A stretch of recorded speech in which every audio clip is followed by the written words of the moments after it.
Arestado ang isang babaeng dadalaw sa kanyang live-in partner sa isang kulungan sa Taguig matapos mahulihan ng ilang pakete ng umunoy shabu.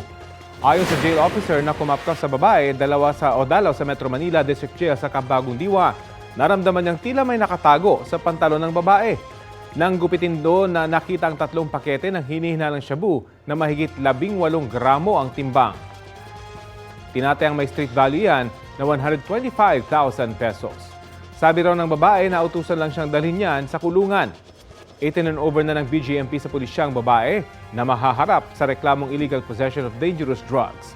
Hindi pumayag ang pulisya na ma-interview ang babae. Kapuso, alamin ang maiinit na balita. Bisitahin at mag-subscribe sa GMA Integrated News sa YouTube.